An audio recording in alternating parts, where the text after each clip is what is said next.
Film ini pernah mendapatkan rating 100% di Rotten Tomatoes dan dibicarakan banyak orang. Film apakah itu? Ya, kali ini kita akan membahas satu film dengan judul Weapons. A lot of people die in a lot of really weird ways in this story.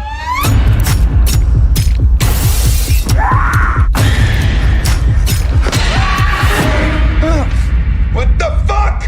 Weapons.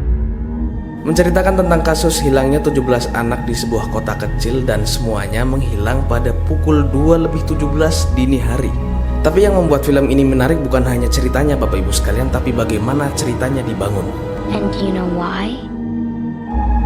Because the night before, at 2:17 in the morning, every kid woke up, got out of bed, walked downstairs, and into the dark.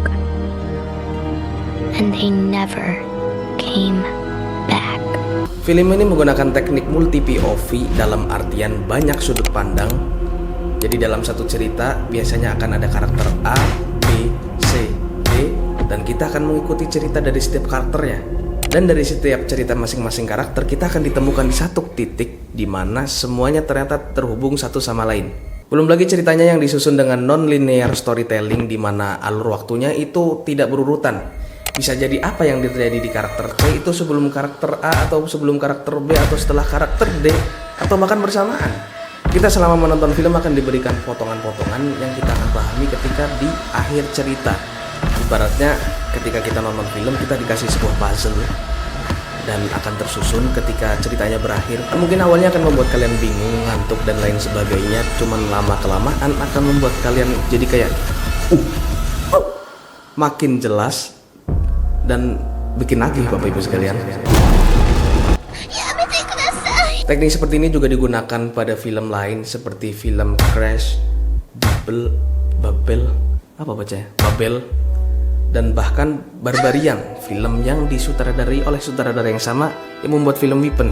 Dan teknik ini ketika berhasil diimplementasikan kepada sebuah cerita, itu akan membuat penonton lebih kayak wah.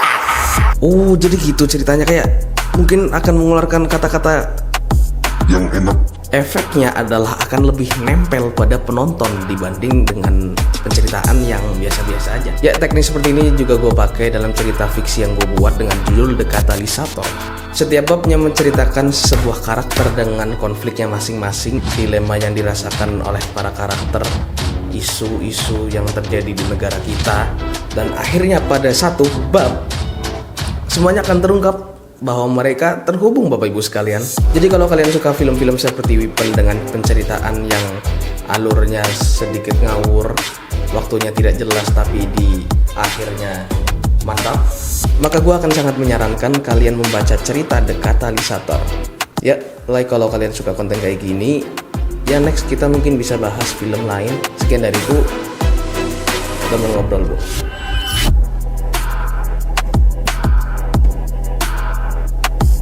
Nah, terus.